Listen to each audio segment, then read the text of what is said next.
Before I get started, I just want to acknowledge that leaky gut is probably something that you haven't heard one of your doctors tell you, a conventional doctor. It's not often talked about in the conventional medical realm.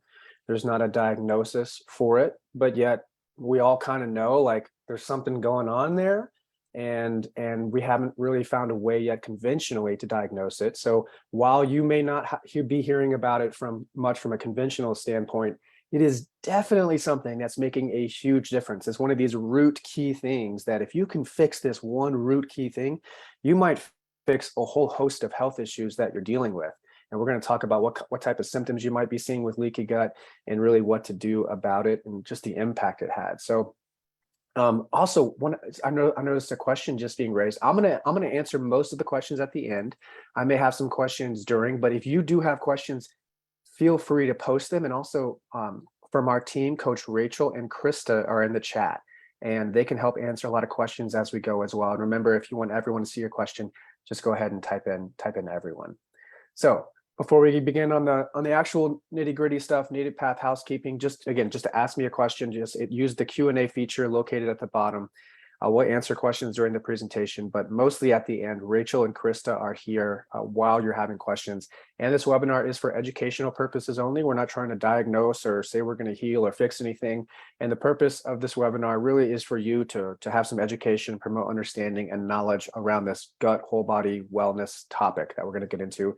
Also, feel free to share this with your friends and family. You can just email them a link of the recording, and we appreciate that. So, on the agenda, again, what is leaky gut? That's the main thing we're going to get started with. We're going to talk about the causes of leaky gut. Really important that we understand what's doing the problem, right? So we can stop those things. Again, cover the impact, what you might be experiencing. How do you know if this is something that impacts you? And then get into the practical thing. We want to get you on the path, give you some really easy to follow steps so you can walk away here today with some really good information and things that you can start doing like today. I want practical things that you can start doing today. So what is leaky gut? And you know what, before we even get into this, I have a poll. I'm going to do an experiment. So I'm going to launch a little poll here. And the question is, rate your digestion on a scale of 1 to 10. This is another way for us to engage in a dialogue. So 10 being like, it's perfect. My digestion is wonderful. I have no problems at all whatsoever. And then 1 being like, it is terrible. There's something really bad going on there. I need to fix something like emergency wise, right? So let's get a sense of what things are like in the group. And looks like people around 7s. We got some 4s.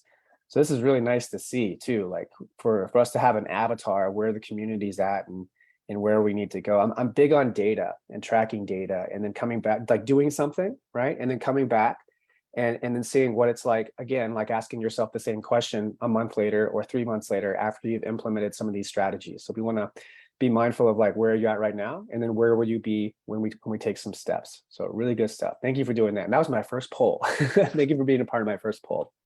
So what is leaky gut? Again, not something normally acknowledged or talked about in the conventional medical realm, but talked about quite frequently in the functional realm and in the health and fitness realm. So leaky gut, more formally known as increased intestinal permeability, is a digestive condition in which bacteria and toxins are able to leak through the intestinal wall.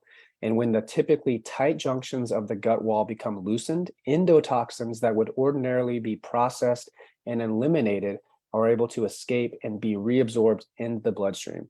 And once they break and enter, these invaders trigger aggravating inflammatory responses as they're transported through the bloodstream to different parts of the body.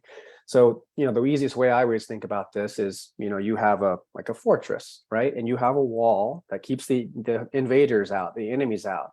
And there's a lot of things that we can eat. There's a lot of things that we can put in our body, and even lifestyle factors that can weaken that wall. And when that wall gets broken, it makes it easier for those invaders to break through.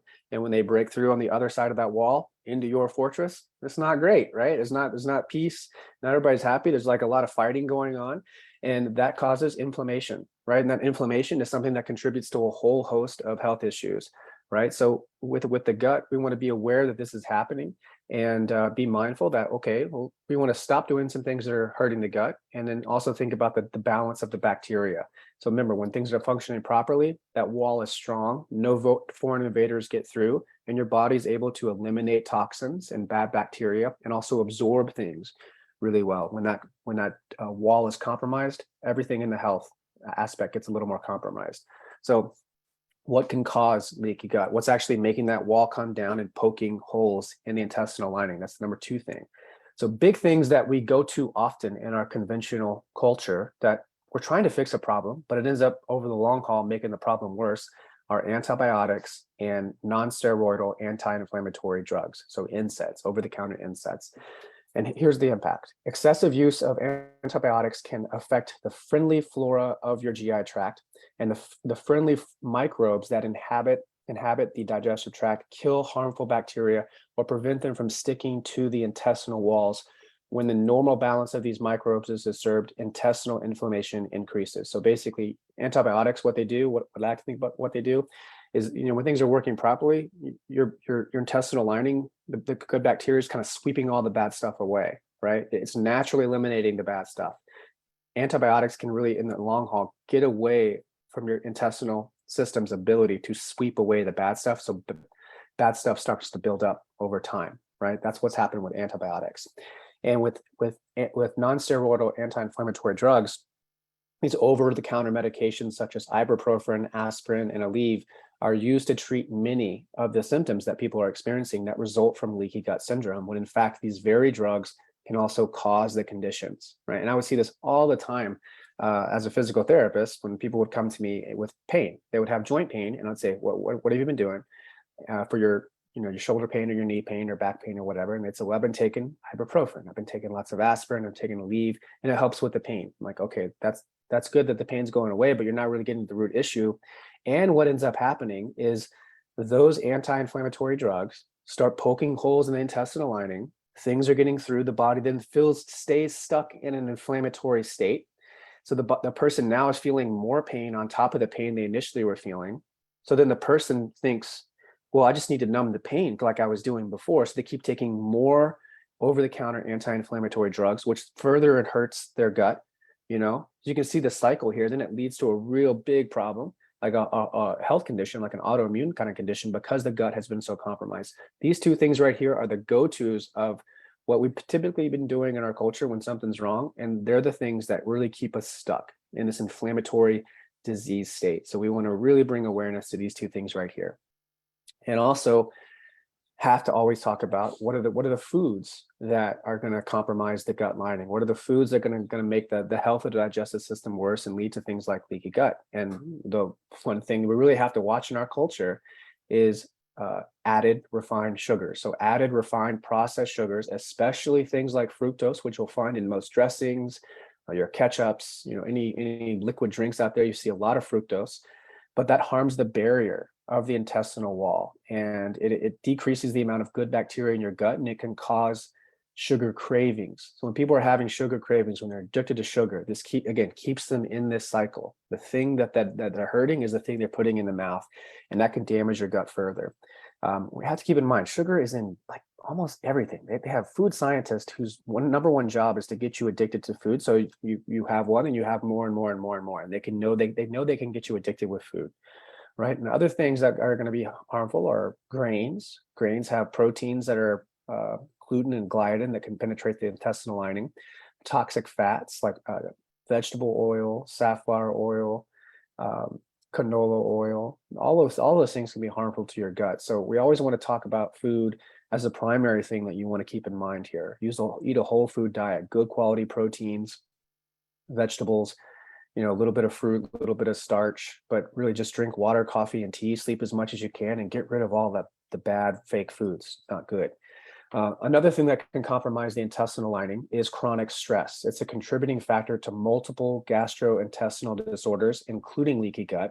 And while some people really make light of that gut reaction kind of feeling, stressful situation, that butterfly feeling in your stomach when dealing with something unpleasant, it's typically pointing to something that's a lot more serious underneath. And when we're talking about stress in the gut in general, the digestive system in general, the two really work hand in hand. When you think about it, if you're really stressed out intentionally, like your body wants to be in a fight or flight situation, let's say you were running from a a harmful situation, or a lion was chasing you, your body would feel a lot of stress, and that's a time when that stress is good. You should have acute stress in those acutely stressful situations, but that's not good chronically. And what a lot of us are doing in our culture is we're walking around with chronic stress. We're worried about a lot of things. There's a lot of news out there that we're worried about, and there's the bills and the taxes and the things and the clicks, right? And it puts our body in this kind of fight or flight state.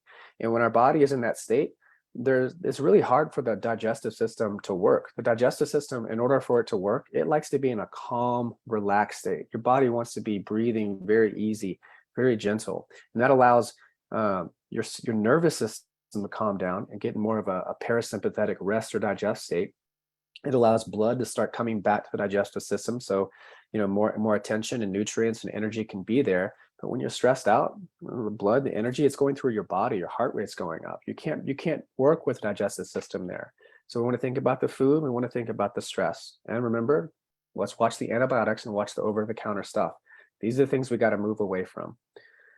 What else is doing poor gut health, right? So it's another thing is the balance of what's happening in our intestinal lining. So there are millions of bacteria in the gut, and some of them are beneficial and some are harmful. And when the balance between the two is disrupted, it can affect the barrier function of the intestinal wall. So again, your body has a balance of this kind of good bacteria and bad bacteria, like always working together.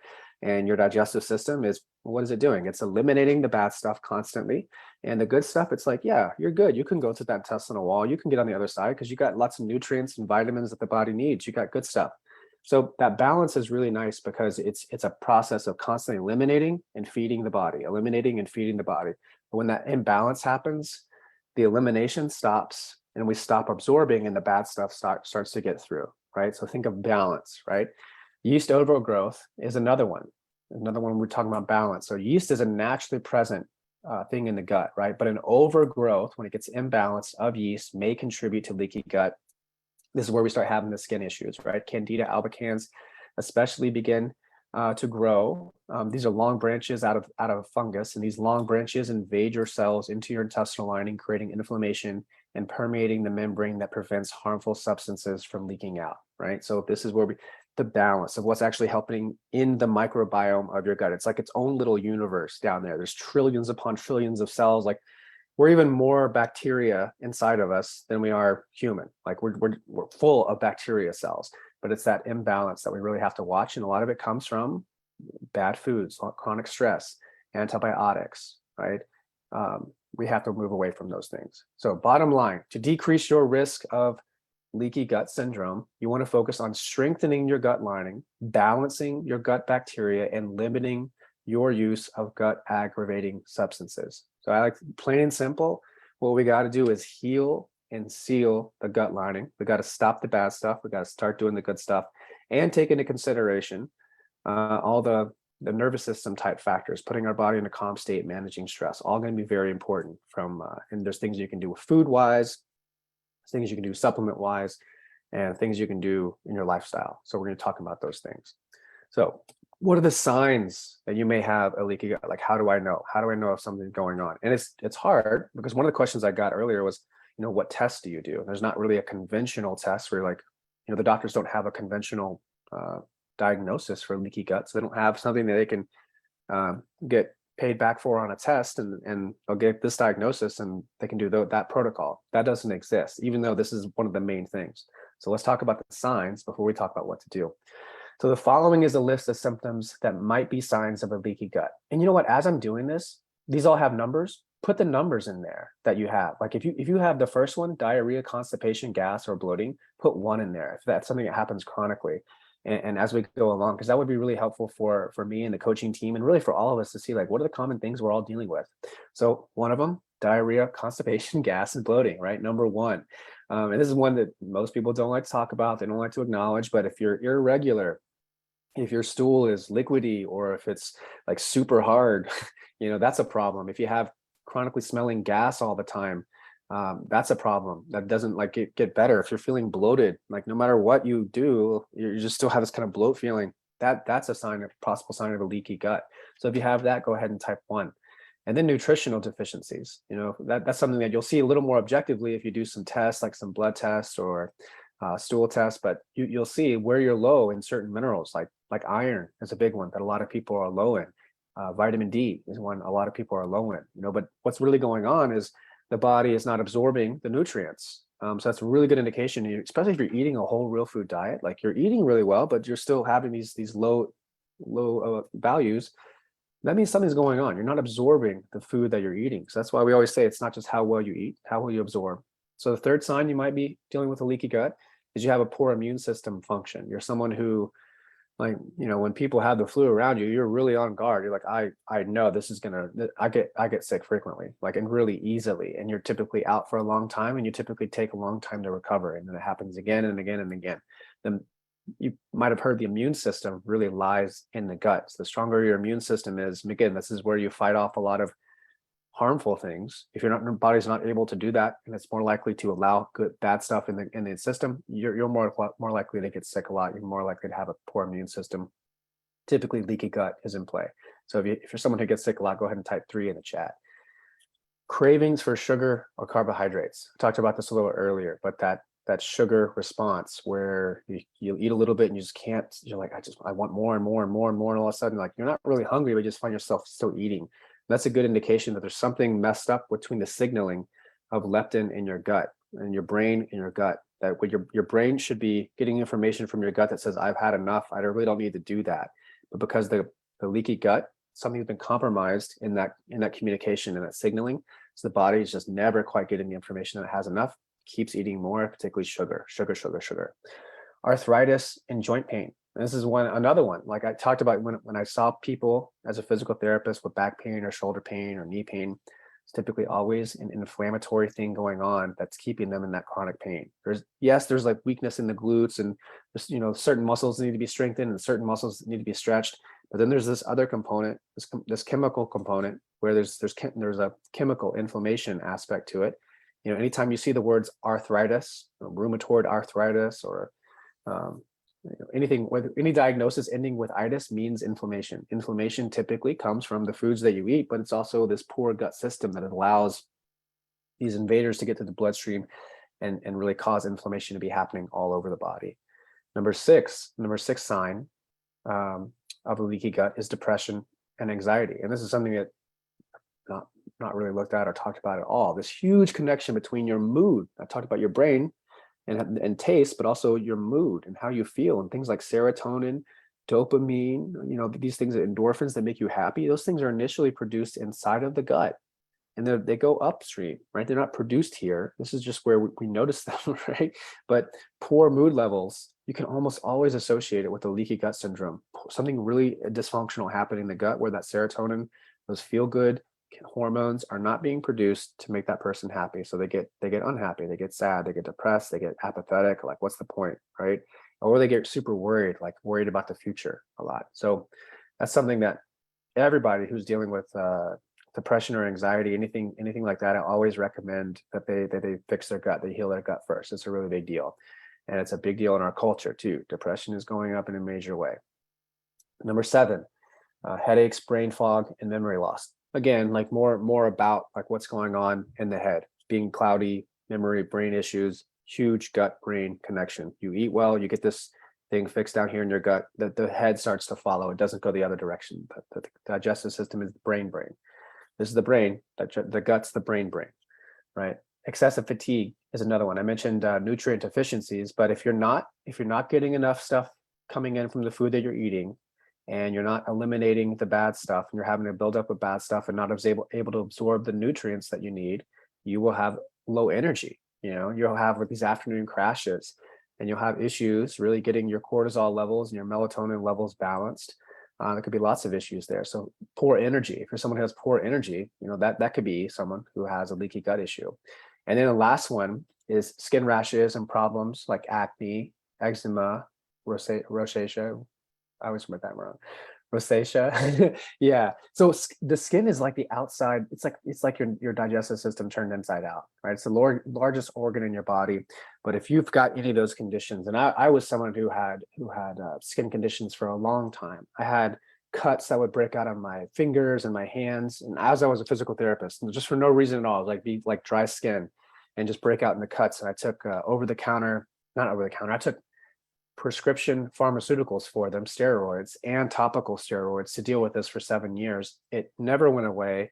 It always would kind of come back and then be worse, to the point where I couldn't walk barefoot in the house or even like work on patients manually because my hands would be so sensitive. Right? I always had to have Band-Aids on them. And then I implemented a lot of these strategies that I'm going to be talking about.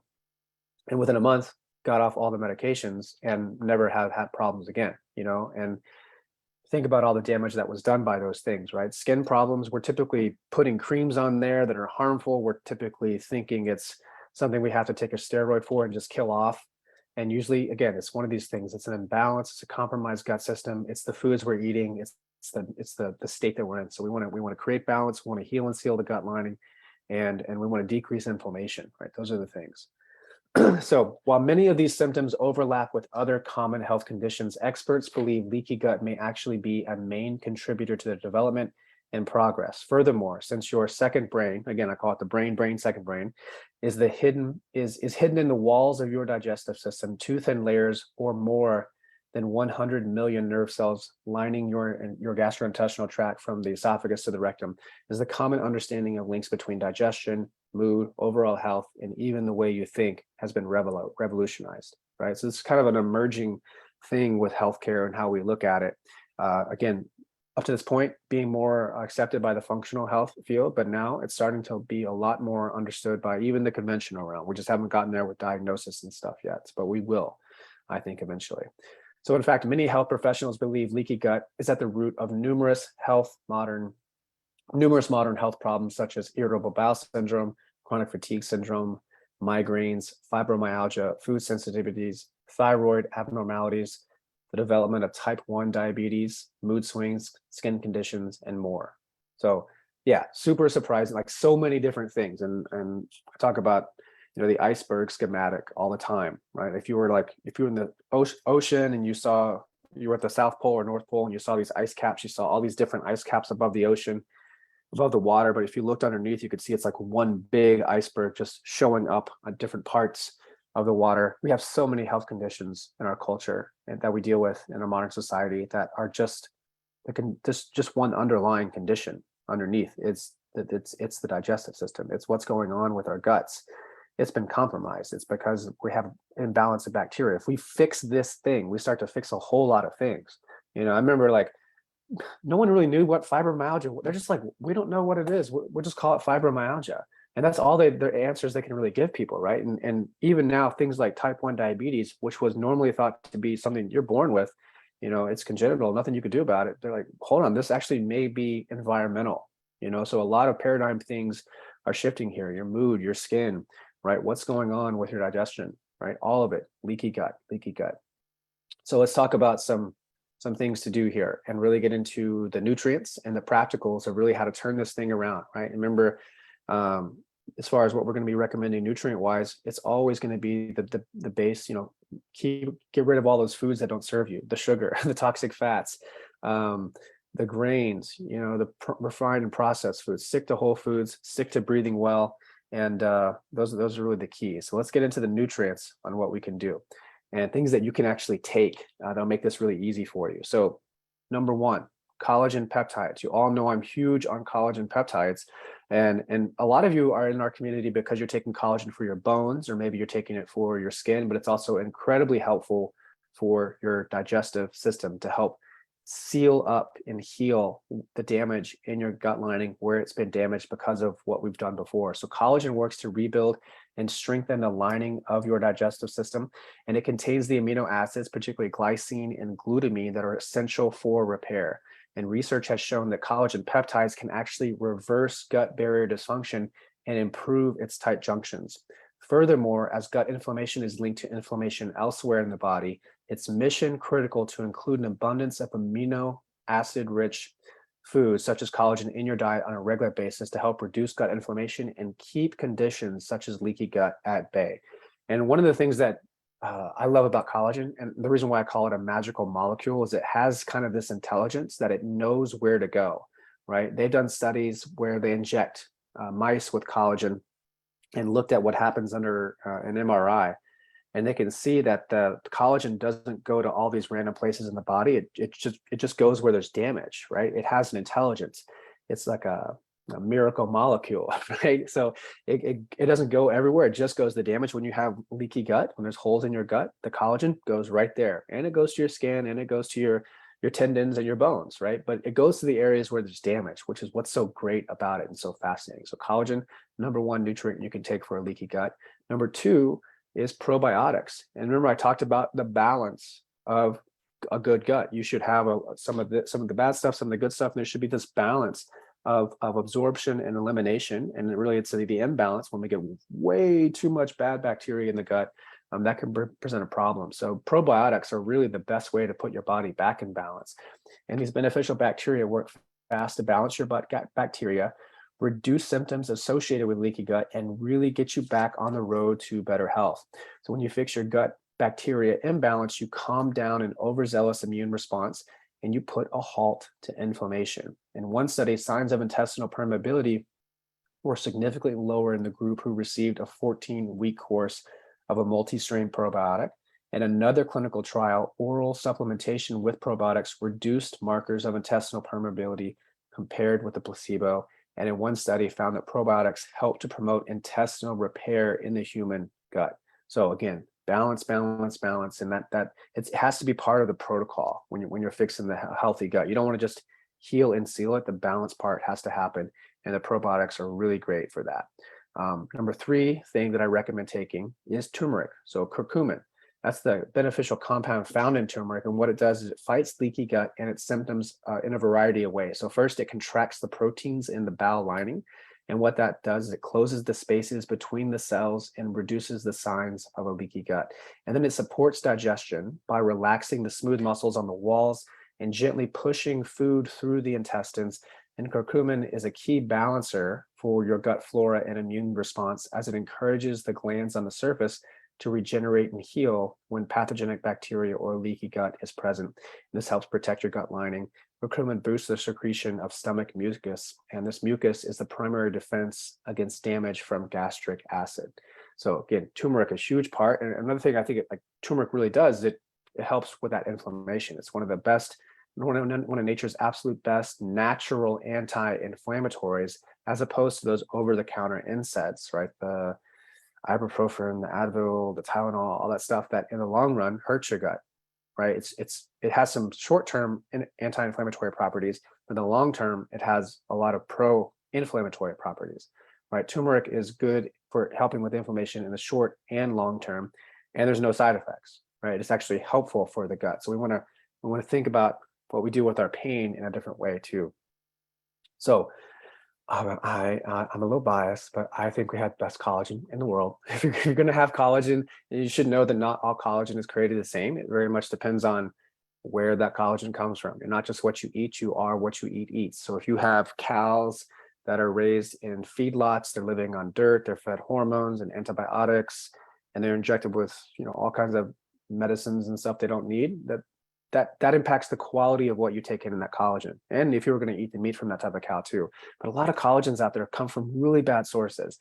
And our collagen, everything we get is as pure as it can possibly be. And everything we always will get at Native Path is as pure as we can absolutely find it. Come from cows raised on eating grass, drinking clean water, roaming the fields, getting sun, like never injected with hormones or antibiotics or given anything like that. And it's also 100% hydrolyzed, which helps break it down a little further. We take everything through a process where it gets tested, it gets hydrolyzed. That helps, that breaks it down to where it's clump free, so you better absorb it. We also use type 1 and type 3 fibers. So you might hear a lot about multi-collagen or type 4 or 5. Like the best for your body, the most absorbable, the most potent are type 1 and type 3. There's lots of research about this. You can go to our website and look at the articles. But that's what makes ours different. That's why people, they try our collagen and they're coming from other places. And like, I tried your collagen, but something different happened in like the second or third week compared to that other collagen. It's because of how pure ours is, and it's because how easily your body absorbs it, and it's the type of ours. So that's why we get such great results. That's why I recommend our collagen. And also I recommend our probiotics, right? So know that not all probiotics are created equal. So when you go to like CVS or just order something randomly online or your grocery store, you should know there's differences, just like there's differences in collagen. So ours has 2.75 billion CFUs per capsule, and that allows plenty to arrive, live, and be active, ready to work in your gut. And each serving contains 10 targeted probiotic strains. So we're very specific about what strains that we wanted to help with things like the leaky gut. Like there's lots of different strains you can get, but we wanted to really make sure we were doing something to help with the leaky gut. But our strains, what they're going to do is help you maintain your healthy gut microbiome and discourage the damaging effects of a modern lifestyle on your metabolism and immune function. So this allows you to be free of any gut aggravating substances and fillers such as gluten, soy, dairy, and nuts. You really want to look at that. They put this stuff in everything. So watch all that stuff. And it also contains natural sources of prebiotics from psyllium husk and large fiber to keep friendly bacteria levels nourished while keeping the bad bacteria in check. So that's what we were thinking of, is what can we do to have the most balanced microbiome inside of that gut, so it has a good levels of good bacteria and bad bacteria and keeps everything nice and healthy.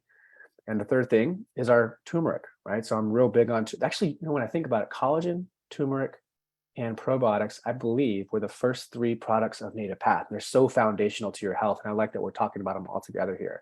So we've been upgrading our turmeric over time, and we've been working with different scientists to help us manufacture our products. So we wanted to have something even more powerful and different. And now we're at a point where we have developed a turmeric that is 185 times more bioavailable than your typical turmeric. We call it like a full spectrum curcumin. So it's a revolutionary formula that converts curcumin into a fully water-soluble pH-stable form, and that's what makes it 185 times more bioavailable and 27 times more powerful than any other turmeric supplement you may have tried before. And we also implemented something called Mike Michael technology, meaning it creates microscopic spheres that allow curcumin to get into your bloodstream faster and stay there longer, up to a full 24 hours. So again, not just what you take, it's the quality of what you take, it's the purity of what you take, it's how available nutrients within that supplement are and how well your body can absorb it, right? Really key things that we're always thinking about in Native Path, and we thought about it with the collagen and the probiotic and the turmeric. So another thing that makes the turmeric difference is we put in black seed oil, right, in this upgraded version of the turmeric that we have. It has many vitamins, minerals, phytochemicals that your body needs to function at its optimal level. And these nutrients include calcium, folic acid, iron, zinc, B vitamins, and vitamin E. So remember earlier I talked about nutrient deficiencies being a big problem with leaky gut. This helps get those nutrients back in. The black seed oil is really helpful for that, that we added to the turmeric. And it's also in soft gel form. And the great things about the soft gel that I'm really liking, and I'm finding a lot of customers say, it's a lot easier for them to swallow and digest, and it improves that bioavailability. Your body can absorb it more effectively. And also the soft gels themselves are made out of a material that helps make it, it's very antioxidant in nature. I forget everything that's in the material, but it's an antioxidant property in there, and it's all natural and really good stuff for you. So we really upgraded the actual capsule.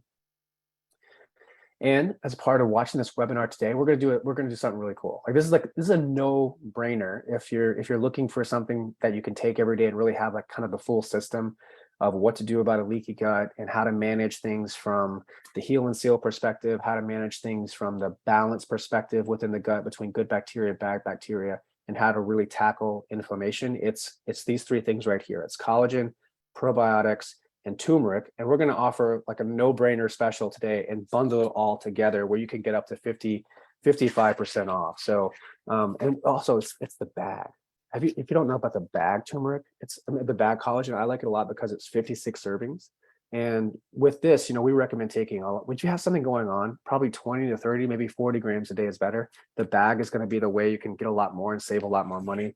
And then, we have the turmeric, which is really great, and the probiotics. So those three things together, we're going to offer in a bundle where you can get 55% off. So for a limited time only, we're going to offer this biggest discount on this webinar exclusive. We're only going to do it like on this link. So Rachel right now or Krista are going to post a link in the chat. If you miss it in the chat, we're also going to email it to you. But with this deal, you're going to get up to 55% off, and the bundle comes with free shipping. So you won't pay any of that. And you know that the normal retail price of these three supplements together would be over $146. But since you're watching this and we know you're on the path, you're doing awesome. You're getting all the power of these three natural gut defenders at your lowest price ever at $81 to offset the select bundles. And that's one value size bag of collagen right here, 56 servings. And that normally is $49.95, but with this bundle, you're just paying $29. And the 10 strain probiotic, right? This normally runs 47, but with the bundle, you're only getting it for as low as $18. And then the turmeric, also super high demand since we came out with this new formula with the black seed oil, normally goes for $49.95, and you're getting it as low as $18. So that way it's super easy for you. You don't pay shipping, and you can have everything you need: the collagen to help heal and seal the gut lining, the probiotics to really fix the bacteria levels, and the turmeric to fix the inflammation. You do those three things every day, along with eliminating the sugar, keeping your stress levels low, stopping over-the-counter NSAIDs and antibiotics, avoiding grains, legumes, conventional milk, things like that.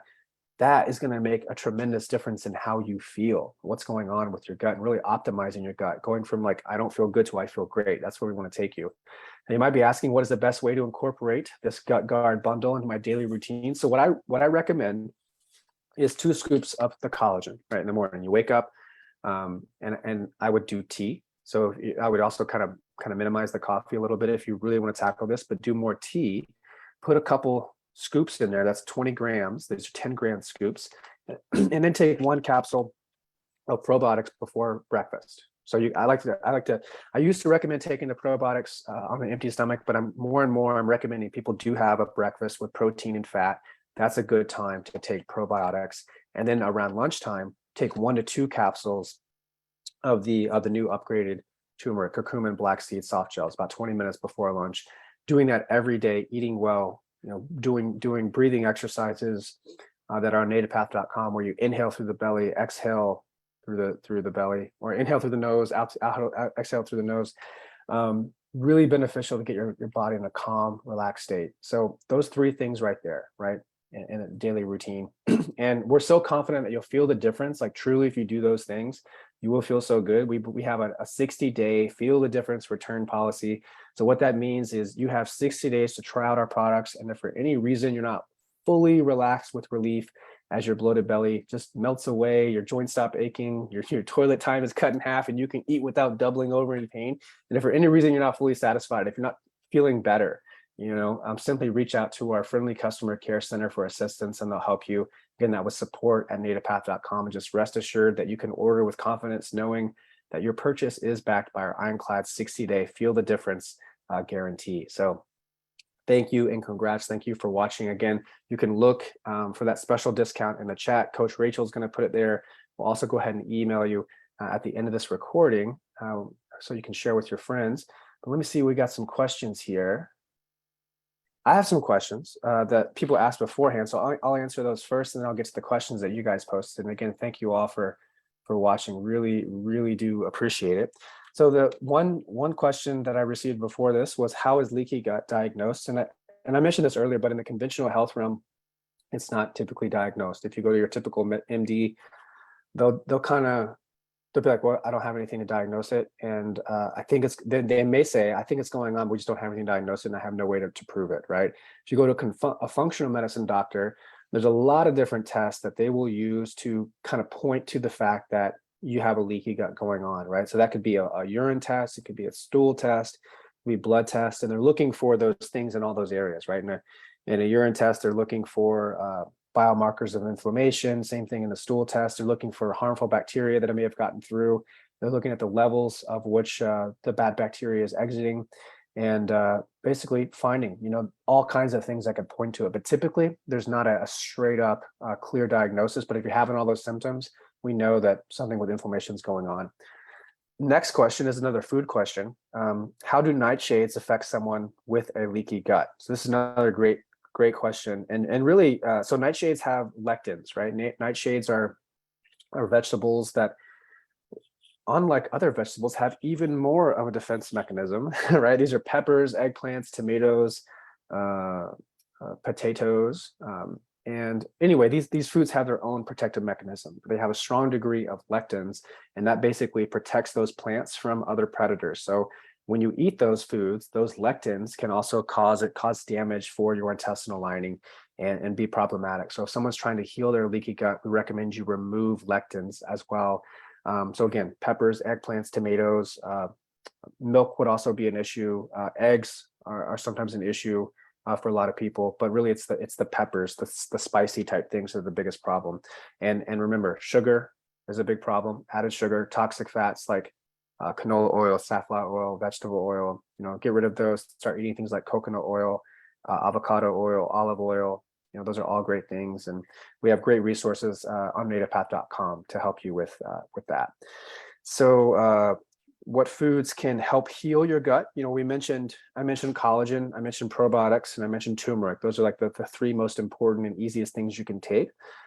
But really, in general, I'm just kind of run down these things. Think quality proteins and quality fats. And what I mean by that is animal-based proteins. Those are the most absorbable, fully dense, nutritious animal-based proteins that are grown in sustainable, ethical ways, free of hormones and antibiotics, grass-fed, getting sun, right? Really good stuff for your gut because it provides those amino acids to help rebuild damage, just like collagen does.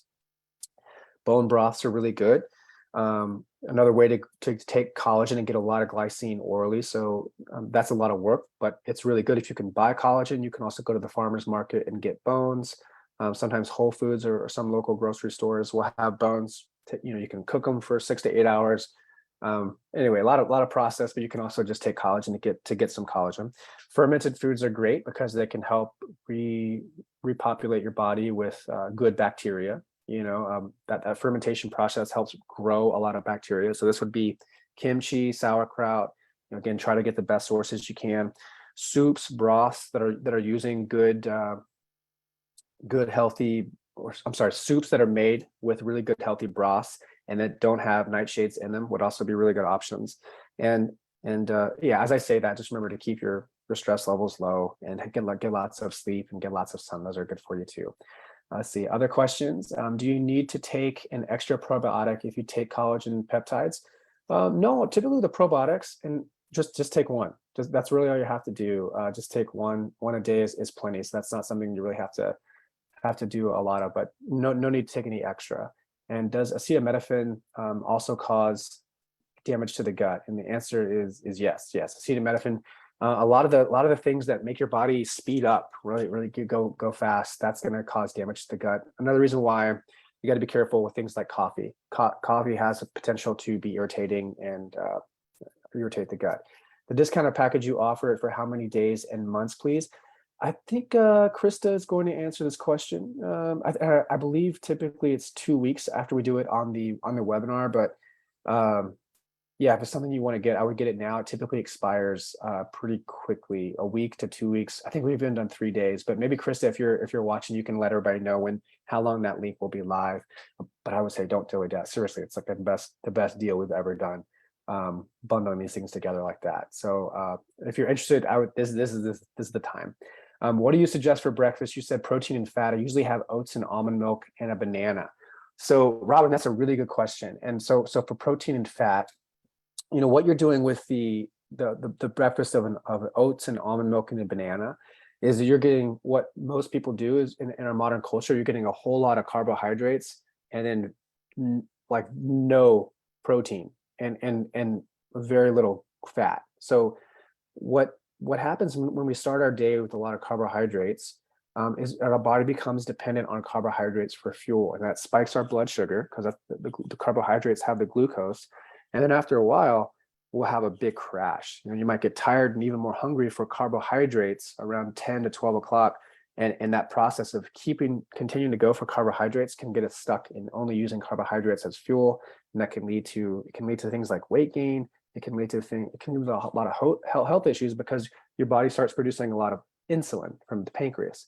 So a way to fix that, and it's something that's even better for your gut that doesn't have foods that irritate the gut, is to start it with protein and fat. And you might be like, protein and fat, what is that? Well, it could be like eggs and an avocado. It could be what dinner looked like the night before. So chicken and broccoli. It could look like a steak and asparagus even. Like breakfast doesn't really have to look like asparagus. Breakfast doesn't have to look like conventional breakfast or what you think about it, right? So make your breakfast look actually more like your dinner and have good quality fats around there. So good quality fats would be avocados, olives, really also the fats you use, like I mentioned, coconut oil, avocado oil. These are also all great resources you can find at nativepath.com. You can just go to a search for reset and get some access to some guides, some really great guides. So what are your capsules made of? This is where I mentioned we have a new capsule, and it has an antioxidant formula. And I forget the exact ingredients that's in the capsule, but it's a very unique capsule. But it's very easily absorbed and nothing unnatural in there in any way. But Krista, maybe if you can look that up real quick. I don't recall what the exact ingredients were. So now, was previously taking collagen, I had a lot of flatulence and created havoc in my dating life. Does this collagen cause flatulence? So no, the collagen doesn't cause any flatulence at all. But if you did have flatulence when taking the collagen, what I would recommend is taking the collagen a little more away from food. So typically what happens is people are taking the collagen and then they're scarfing down some food like too quick, and it's too much for the body to process at once. So I would say give your body some space to absorb the collagen a little more, maybe 60, maybe even 90 minutes of when you take that collagen, and then you start eating food, and then maybe waiting about 90 minutes after you eat before you take any more. So that's one thing that could fix it. But typically the other collagens out there, like I said, can be poor quality. There can be some added fillers that was causing the flatulence. We don't have any of that in ours. What's the best time to eat sub-acid fruit to avoid being insulin resistant? Sub-acid fruit. What's the best time to eat sub-acid fruit? I'm not sure what's meant by sub-acid fruit, but I would say the best time to eat carbohydrates, and I mean maybe we'll just talk about fruit, but also carbohydrates in general. The best time to eat that stuff is when you've exhausted yourself a little bit, when you've sweat, when you breathe really hard and used up glycogen, because that's the time when you're most insulin sensitive, right? So when you eat those carbohydrates and your body's in a more insulin sensitive state, yeah, like an apple, I know berry is a good time, really anytime, and later in the day. So it'd be typically later in the day is a better time to have carbohydrates, and after walks, after workouts, after you've exerted yourself a little bit. That would be the best time, especially if you're trying to lose weight. That's a good strategy. So hope that was good, Christine, and thank you for that. Let's see if we got any more questions. And thank you, Rachel and Krista, for helping out with the questions. I think we got most of them. So a lot of you participate in the chat, and thank y'all so much for. Okay, great. Thank you, Barb. Thank you, Delsa. Can you take collagen daily for extended period? Yes, I recommend taking collagen. Really after the age of 40, I recommend pretty much everybody take it, at least 10 grams every day forever. I believe it's that important. Collagen is something that our ancestors got plenty of because they would eat nose to tail. They would get plenty of it in our diets, but we simply don't get near enough collagen in our modern culture. And I have noticed that people who start supplementing with it, it's like the system comes online, and you can see in our private community how many people start feeling so good when they take it consistently. So I take 20 grams a day. If someone's having any health issues they're trying to overcome, I recommend even more, maybe 30 to 40 grams a day. But yeah, I definitely recommend taking it every day. Thank you, Krista, for posting the link. You're welcome, Barb. Let's see here. Robin, you're so welcome. I eat an avocado every day. Looking forward to trying something new. Wonderful.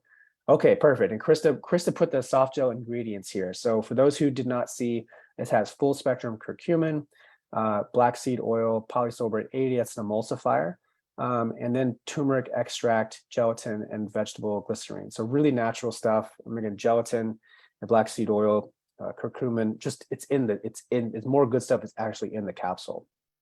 What is a good bread for a sandwich, or is there like avocado or toast? So breads, like Ezekiel bread would be good. What you don't want is the whole wheat, the white, especially not white bread. Please not white bread. Sourdough bread is good. That would be good as well. But gluten, there's a lot of really good gluten-free breads that have popped up as well. So we have some more questions in Q&A. Okay, yeah, thank you. We got Q&A questions and chat questions. So Nancy said, I started the reclass infusion for osteoporosis, and the doctor said the collagen I've been taking can consume. Should I use 2 scoops, go down to 1? I think 2 scoops is probably a good level for that. Typically if someone has a health issue they're trying to improve on, I always say at least 20 grams. If you're feeling great, there's no issues at all, that's probably appropriate for 1 gram. So if you're having some serious issues, maybe 20, maybe 30. Christine says, I love your collagen. How many scoops for osteoporosis? Again, that's a great question, Christine. I would say 2 to 4 is where you want to be, depending on kind of what's going on. Robin says, if we should have collagen once a day, is there 1 or 2 scoops? If you do it at 1 a day, you can take up to 2 for sure. I typically, if you're doing 1 serving 1 time a day, I think 2 is the maximum that I recommend taking. I think any more is probably a good idea to spread it out a little bit. But you could do 1 or 2 in that serving. So if you just want to have 1 serving a day, you can do 2. What about fiber? I always hear, but it's so hard on my system. Yeah, so that's a great question. And you hear about fiber with food, like people are like, you got to eat your fiber, you got to eat your grains to get your fiber, or maybe like eat your vegetables to get your fiber. Um, Fiber in that sense, those foods, they can be problematic to the gut. Like I know a lot of people who, when they take out broccoli or when they take out eating a lot of plants, specifically like leafy greens with a lot of fiber in there, it can be a little bit too much for the system. We see a lot of people who they just start focusing on more protein and fat, and there's just those foods typically have very little to no gut irritating potential, and that can heal and seal the gut lining. While things are getting healed, maybe later on down the road you can bring some of those foods back. But typically, if you're noticing you're reacting to a food, take it out for a little bit, bring it back in, see what happens. But it can be problematic. Any side effects from taking the turmeric? No real side effects from taking the turmeric. The one thing that people may want to consider is that there's just a slight blood thinning property to it. So if you're someone who's like taking a heavy dose of blood thinners, that's something that you may just want to watch out for. It's not a big way that it does that, but other than that, no real side effects in any way. Is your capsule made with what fat like pork or veggies? Sorry, was not sure of your answer. Made with fat like pork or veggie? Sorry, not sure. I think Betty, I'm not sure of the question. Is your capsule made with what fat like pork or veggie? Sorry, not sure of your answer. I'm gonna read the actual thing that Krista posted again in here on what was in the capsule, just so everybody knows. So again, full spectrum curcumin and black seed oil, polysorbate 80, turmeric extract, gelatin, vegetable glycerin. So hopefully that answered the question. But it's really easy to swallow. It's a lot softer, and in and of itself, it works a lot better than the typical vegetable capsules. Let's see. How about turmeric with the reclassed? You should be fine with that. That shouldn't be a problem. If there's any questions about matching supplements with different medications and things like that, really that's the best thing, to just talk to your doctor about it and just make sure that we're all on the same page and everything's clear. But you shouldn't have any problems with that. There's not something that are typically contraindicated in any way. So let's see here. I think we got most of them answered. Like what kind of gelatin is in the capsule? Well, the quality of the gelatin is going to be the same as the quality of the actual collagen, since it's all kind of coming from a similar source. So that gelatin comes from cows as well, and those cows have been treated the same way. Grass-fed, type 1, type 3, no hormones, antibiotics. So the kind of gelatin it is the highest quality gelatin that you can get. I try your flavors in fun ways. Does it matter if I do? Sometimes 1 and 2 times it. Yeah, great. A lot of people do that, Lynn. They like to take the creamers and mix them with the collagen. We have people do things at our company, like our employees. They'll take like matcha and mix, I forget, like wild berry, and mix it with something else. I forget. There's all kinds of things you can do to mix and match. And if y'all have ideas, please show them in the Facebook community. If you haven't joined that, go to Facebook. Native Path private community, do a search for that in Facebook and join our community, and then share what you're using, because that's really great to hear. All right, let's see what we got here. Native greens is amazing. And yes, so Rachel just talked about native greens and wild berry collagen, which is amazing together. And I think that you mentioned, Delsa said, I think you mentioned that is not better than taking collagen with food. Is that correct? I'm not sure I understood this correctly. Let's see. You mentioned that is better, not better to take. So Delsa, I think what I was referring to there was if someone's having issues absorbing the collagen. Like I think one person mentioned that they were having gas when they took collagen. So if you're having any gastric issues when you notice you're taking the collagen, I would say take it a little more away from food. Yeah, that way you can just absorb that thing a little bit better. I had a hiatal hernia surgery. Would turmeric be okay in the capsule form? Yes, that should be fine because it's so easy to break down. So you should be fine there. Hope you get to feeling better if you're feeling anything. Thank you for the information. I have two daughters that would benefit from this. Good. Feel free to share that link. So if y'all have any friends that want to share, please do. I couldn't find the Q&A, so I had to exit. Okay. All right. I think we got most of them. And remember, the replay will be sent to you. And as Rachel mentioned, we would love to see all of your beautiful faces in our amazing private Facebook group. So I think we got a couple more questions here. I take turmeric and krill both in the morning and at night, as suggested. So turmeric, that's something that kind of in this bundle here, we're saying take it around lunchtime. I think that's kind of a good time to kind of break things up if you like to do that.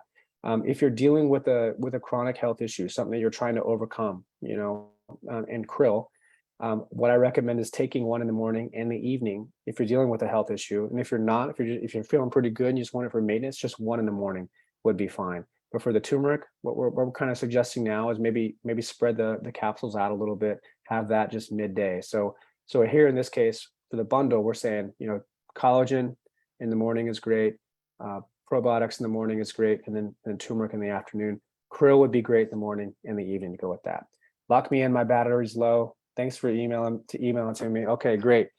Yeah, that was a long one. So hope you all enjoyed that. Thank you so much for your questions and for being a part of this and just taking an interest in your health and being a part of our community. So again, if you have any questions, you can always leave them here. And you can always email our customer care team as well. Don't forget about the links so you can get your discount. Let's do the last question here from Pauline. I've been taking collagen for more than 1 year now. I did my bone density test. It was 2.9 before, and the test after the results were 3.1. What do you suggest? So one, you may want to consider taking more collagen if you want to get see improvements in those results. So if you're taking 10, maybe do 20. The other thing I would suggest is make sure that the other aspects would be taken care of, right? So magnesium is going to be really helpful for you. You can take 200 to 400 milligrams a day. Probably take more than that. Probably take like 500, 600. And vitamin D. If you haven't gotten your vitamin D levels checked, I would highly suggest you do that. We have a great vitamin D. That's 1,000 IUs. Typically, people with bone issues could benefit from 5,000, maybe even 10,000. But in your case, I would recommend getting tested from your doctor. You can go do a blood test to find out if you're anything below 30. That's talk to your doctor on that. But probably 5,000, maybe even 10,000 IUs a day. So hopefully that helps. And then weight bearing exercise. So Pauline, a really good thing is giving your bones a little bit of resistance. So easy thing to do is just go outside and walk with dumbbells. You can take 2 5-pound dumbbells or 10-pound dumbbells, just something that you could walk and really feel comfortable with a good posture where it's kind of heavy, but it's not too heavy where you slouch. You can still walk strong. Just walk, 50 yards down, 50 yards back, take a little break. Do that 4 or 5 times. Those are really good things, but also with your diet, eat lots of good protein, lots of good fat, drink lots of water, sleep really well. So that's what I would suggest. Lynn says that's great because it seems like so much, and collagen to many things. Hot chocolate too. Yeah, lots of good ideas. There are 7 different magnesiums. What is the best one to help? Magnesium citrate is one that we're looking into as being really beneficial. So there's 7 different ones, but that's a good one that you can use. And I think Natural Calm is a good brand that I like, and we're actually coming out with our own magnesium here pretty soon at Native Path, so stay tuned. But that's the one we're going to be making. So, all right. Well, hopefully everybody enjoyed that, got some answers to some questions, and voila, I think we're done. So thank you, everybody, and hope you enjoyed that. Thank you for being a part of our community. Hope you all have a wonderful day. I'll talk to you all soon. See you in a couple weeks on the next one. Bye-bye.